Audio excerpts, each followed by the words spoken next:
Hello guys, welcome back to my channel. तो आए हो आप सब ठीक होंगे। माय यूट्यूब फैमिली अल्हम्दुलिल्लाह मैं भी ठीक हूँ। जैसे कि आप देख रहे हैं, आज मैंने अपना व्लॉग स्टार्ट किया दोपहर की लंच से। तो लंच में सबसे पहले बहुत ज़्यादा ठंड हो चुकी थी, तो फिर यहाँ पे मैं बना रही थी चाय, क्योंकि ठंड में तो आपको पता है रोज़ ही घर वाले चाय पीते हैं। तो यहाँ पर मैं जल्दी जल्दी करके चाय बना रही थी और यहाँ पर गैस भी आ रहा था। फिर मैंने कहा बस चाय बनाने के बाद यहाँ पे चाय बन चुकी थी, 2-3 कप बनाए थे। तो फिर यहाँ पे लहसुन, हरी मिर्ची, टमाटर काट के रख दिया। और यहाँ पे साग इतना सारा हमारे गांव से आ चुका, ये पालक सॉरी हमारे गांव से आ चुकी थी बहुत सारी। तो फिर यहाँ पे हमने बॉईल कर ली थी। बॉईल करने के बाद फिर मैंने ग्राइंडर में इसको ग्राइंड कर दिया था, क्योंकि ग्राइंड करने के बाद पालक बहुत ज़्यादा अच्छी बनती है। तो यहाँ पर मेरे पास ना चिकन थी ना गोश्त था, तो मैंने कहा आज चलो सादी बनाती हूँ। ना ही मेरे पास आलू थे, मैंने कहा चलो अब सब्ज़ी लेने कौन जाएगा बाहर, तो बस आज बनाती हूँ पालक। पालक बहुत अच्छी बनती है, पर ये ऐसी मैं बनाती हूँ लहसुन का बघार दे के, हरी मिर्चें टमाटर डाल के, कुटी हुई मिर्चें, थोड़ा सा नमक डाल के और चटनी बना के टमाटरों की फिर डालती हूँ। ये पालक बहुत अच्छी बनती है, बहुत जायके वाली बनती है। आप भी कभी ट्राई कीजिएगा। माय यूट्यूब फैमिली हमें तो बहुत ज़्यादा पसंद है। फिर यहाँ पे लहसुन को 10 से 15 मिनट तक मैं ब्राउन होने दूँगी, क्योंकि अच्छी तरीके से ब्राउन हो जाएगी लहसुन, तो फिर उसके बाद बहुत ज़्यादा अच्छा बनेगा साग और बहुत ज़्यादा इसमें सॉरी पालक में बहुत ज़्यादा खुशबू होगी, क्योंकि मेरे मुँह से साग ही साग आ रहा है, क्योंकि 2 दिन पहले मैंने साग खाया था, तो इस वजह से। फिर यहाँ पे पालक आ गई थी, तो पालक कट वट करके बॉईल करके मैं रख देती हूँ फ्रिज में, क्योंकि आप वैसे पालक रखते हो ठंड में पूरी गल जाती है और ख़राब हो जाती है, फिर आपके पैसे भी ज़ाया हो जाते हैं। फिर अगर गाँव से अगर आती है तो वो इतनी ताज़ा फ्रेश पालक होती है, इतनी ज़बरदस्त पालक होती है, आप काट के रख दो। फिर आप पालक के पकौड़े बनाओ, चने की दाल पालक बनाओ, या पालक आप ऐसे ही ग्राइंड करके बनाओ, पालक गोश्त बनाओ, पालक मुर्गी बनाओ, कुछ भी आप बना सकते हो। फिर यहाँ पे अच्छी तरीके से मैं बना लूँगी चटनी, क्योंकि चटनी बनाने के बाद फिर मैंने ग्राइंड तो कर ली थी पालक को। फिर अब इसके अंदर थोड़ा सा मैं इसको और भी भून लूँगी अच्छी तरीके से। भूनने के बाद फिर मैं इसके अंदर डाल दूँगी पालक। पालक ऐड करने के बाद फिर मेरे को गूँधना है आटा। मैंने आटा भी नहीं गूँधा। आटा गूँधने के बाद फिर मेरे को बस जल्दी जल्दी करके रोटी बनाना पड़ेगी, क्योंकि फिर रोटी में भी टाइम लगता है, रोटी तो फिर आराम से नहीं बनती। तो बस पहली मेरी आदत यही होती है कि मैं सालन बना के रेडी कर लूँ, क्योंकि सालन में बहुत ज़्यादा देर लगती है सालन में, तो मेहनत भी सालन में ही होती है। और रोटी तो बस सिंपल सी आटा गूँध कर और जल्दी जल्दी आप बना लेते हो, बस गैस तेज़ होना चाहिए, तो फिर रोटी तो फर्स्ट क्लास और जल्दी बन जाती है। फिर यहाँ पे जल्दी जल्दी करके मैंने पालक इसमें ऐड कर दी थी, थोड़ा सा स्पीड भी बढ़ा दी थी। फिर यहाँ पे माशाल्लाह फाइनली मेरी पालक बन चुकी थी, और पालक बहुत जायके वाली बनी थी, बहुत ज़्यादा अमेजिंग बनी थी। सबको इतनी ज़्यादा पसंद आई थी, सब कह रहे थे इतनी अच्छी बनी थी, ऐसे लग रहा था जैसे साग, क्योंकि फिर मैंने ये साग की तरह बनाई थी ना। मैंने कहा बॉयल करके रख लेती हूँ पालक, तो बस सहूलत हो जाती है। फिर यहाँ पे जल्दी जल्दी करके मैंने कहा चलो आटा गूँध लेती हूँ। और वहाँ पे किचन में इतने सारे ढेर बर्तन हो चुके थे, पर मेरी आदत है जल्दी से खाना बनाकर दम पे रख लेती हूँ, घर वालों को दे देती हूँ, उसके बाद बर्तन धोती हूँ। और मैं तो खाना एंड में ही खाती हूँ, किचन को साफ़ वाफ करके। फिर यहाँ पे जल्दी जल्दी करके मैंने पेड़े बना लिए थे, आधा आटा मैंने फ्रिज में रख लिया था। मैंने कहा चलो जिसको भूख है उसको जल्दी जल्दी करके खाना बनाकर दे देती हूँ। फिर यहाँ पे साग भी बन चुका था, और फिर यहाँ पे पानी वाला अचार बनाया था, गाजरों वाला, क्योंकि ठंड में आप ये पानी वाला अचार बनाते हो, इतना कोई मज़े का होता है, इतना खट्टा होता है, इसका पानी भी बहुत अच्छा होता है। फिर यहाँ पे मेरी पालक और रोटी बनकर रेडी थी, ये मैं अपने बाबा को दे रही थी, क्योंकि मेरे बाबा को बहुत ज़्यादा भूख लगी हुई थी।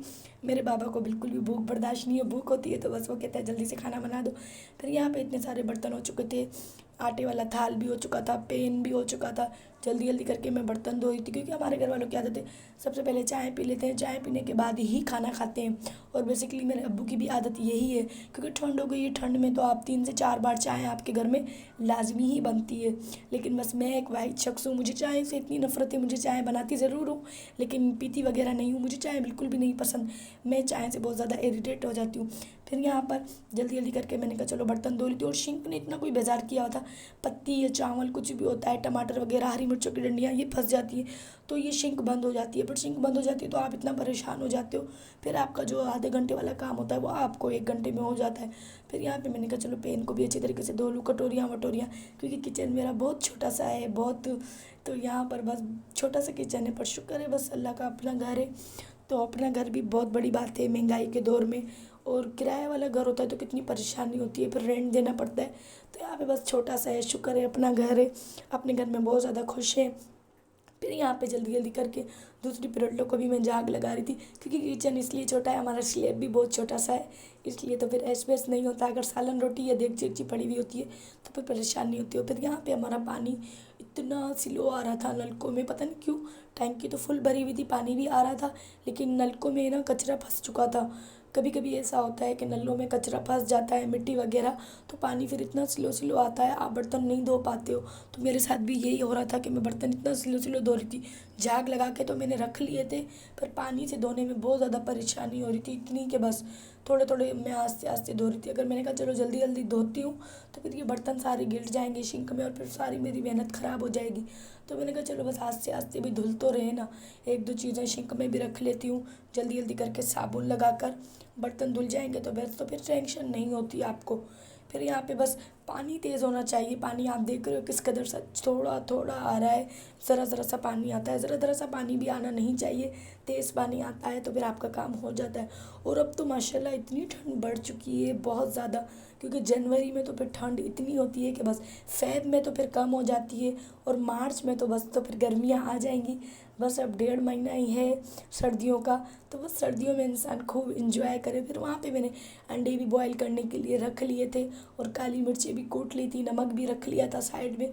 सब घर वालों ने कहा था कि आज सूप पियेंगे, लेकिन फिर मैंने कहा चलो सूप बना दूँगी, वेजिटेबल वाला सूप। तो सब ने कहा नहीं बस सूप अब आज नहीं पियेंगे, सूप कल पियेंगे, अभी सिर्फ तुम जस्ट अंडे बॉयल कर दो। मैंने कहा चलो ठीक है, मेरे बर्तन भी धुल जाएंगे जब तक अंडे भी बॉयल हो जाएंगे, फिर मैं घर वालों को दे दूँगी। और वहाँ पे मैंने सफाई वफाई आज जल्दी कर ली थी, क्योंकि आज मैं बहुत ज़्यादा जल्दी उठी थी, 8:30 बजे मैं उठ चुकी थी। क्योंकि आपके घर में जब कोई मेहमान आते हैं तो फिर आपको जल्दी उठना पड़ता है, और घर को भी अच्छी तरीके से आपको समेटना पड़ता है। घर गंदा होता है तो फिर आपको बिल्कुल भी मज़ा नहीं आता, और मुझे तो पता नहीं क्यों सुकून ही नहीं आता। मुझे तो इतनी कोई काम से दिलचस्पी, इतनी कोई काम की आदत हो चुकी है, बस मेरा काम यही होता है कि फटाफट बस काम करना। और फिर यहाँ पे मैंने गर्म पानी की झाग बनाई थी, ठंडे पानी में तो झाग ही नहीं बनती और बर्तन ही साफ़ नहीं होते। तो झाग अगर गर्म पानी की होती है तो बर्तन इतने प्यारे वॉश होते हैं, फिर आपका जो चिकनाहट होती है कुछ भी होती है जल्दी से हट जाती है। और वैसे आपके बर्तन साफ़ नहीं धुलते, चिकने नहीं धुलते, फिर आपके ऑयल वाले ही बर्तन रहते हैं। तो फिर यहाँ पे मैं जल्दी जल्दी करके बस बर्तन वॉश कर दिए, बस अब एक दो बर्तन है, बस ये वॉश करने के बाद फिर किचन को अच्छी तरीके से समेट लूँगी। किचन को समेटने के बाद बस फिर अंडे बॉयल हो जाएंगे, अंडों को छील के घर वालों को दे दूँगी। फिर उसके बाद मैं एंड में खाना खाती हूँ, जल्दी खाना नहीं खाती, क्योंकि मुझे काम की बस टेंशन ही कुछ इतनी ज़्यादा होती है कि बस आपको बस कभी कभी बहुत ज़्यादा टेंशन हो जाती है काम की, तो मुझे तो होती है। और मुझे पता नहीं क्यों इतनी गंदी आदत हो चुकी है, हर काम की टेंशन में ज़्यादा ही ले लेती हूँ। फिर यहाँ पे मैंने सिंक में रख लिया था, इसको मैंने कहा चलो वाइपर भी लगा लेती हूँ। तो आई होप आपको मेरा छोटा सा व्लॉग पसंद आया होगा, तो प्लीज़ मेरे चैनल को सब्सक्राइब करो, लाइक करो, शेयर करो। इंशाल्लाह मिलती हूँ नेक्स्ट वीडियो में, तब तक के लिए अल्लाह हाफिज़, बाय। बस माय यूट्यूब फैमिली आप इसी तरह मुझे सपोर्ट करोगे, इंशाल्लाह मेरे जल्दी से 1K हो जाएंगे। और प्लीज़ मेरी वीडियो फुल वॉच किया करो। तो बस इसी तरीके से आप मुझे प्यार दोगे तो मैं इंशाल्लाह बड़ी ब्लॉगर बन जाऊंगी। तो मिलती हूँ नेक्स्ट वीडियो में, तब तक के लिए अल्लाह हाफिज़, बाय।